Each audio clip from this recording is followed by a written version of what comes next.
Ngayon nga ay nagkayayaan kami magtotropa na mag-chill.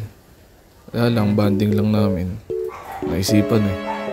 Yun nga pala yung mga kinakain namin at iniinom.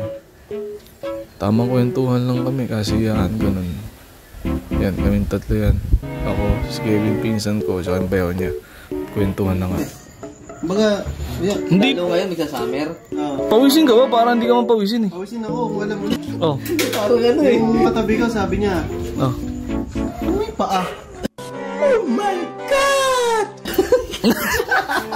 Eh di, syempre, conscious. Ano ko, hindi muna, bago. Nawala yung lakas. Nawala yung lakas. Yung aircon. Alam mo, nakakatanggal ng bangis ng yung trabaho mo. Pawis yan. It's hot. It's hard. It's epic. Kuya, basketball, di naligo, pumasok. Eh may aircon, wala lang yan. Pero subukan mong patay aircon, ang bangis niyan. Stop it. Get some help. Yun yung nangyari sa paa ko. Ngayon, ang ginawa ko, una, naghugas akong paa. Eh saktos diba yung sa may CR natin sa telework, may sabon na... Wala na. Oo, eh pinawis na naman yung paa ko. Oh, yeah! Tapos nung sabi ko sa katrabaho, pre ako yun eh. Ano sabi niya? Ay, ikaw ba yun?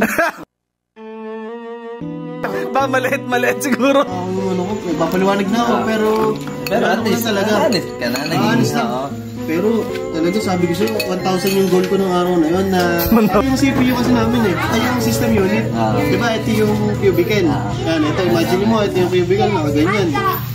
Andiyan sa may tabi ko, nandito ko sa may sulok. Tapos yung system unit, nandito yung lagi. Ganun ko.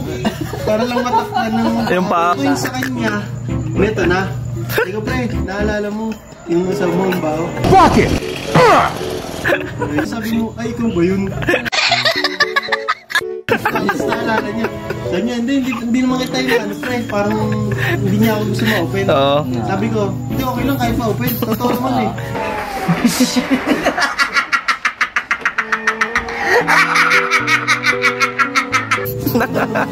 At least maawin.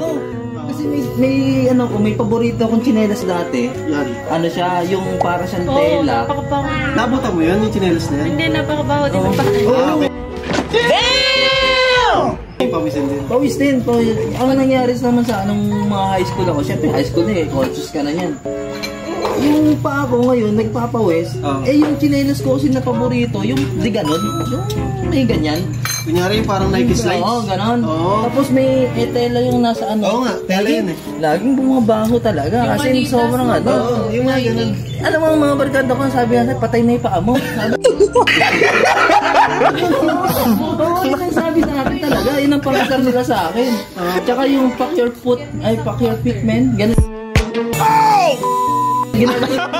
Ginaganon na nila ako. Sobrang baho talaga. Talaga sobrang baho. Yung Adidas nga. Paborito pang isa, yung Adidas. Baho talaga to. Tinanyan ko. Yung paa mo patay na. Sabi pala na uso yung FYP, no? Pawisin kasi. Lunes ng umaga.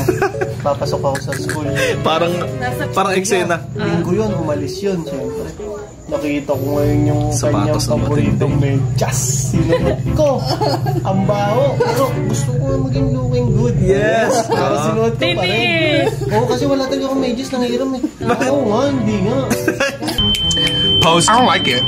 Eh, pero yung brick, gamit na brick din naman. Grabe ka naman dun. Nang tumawa din.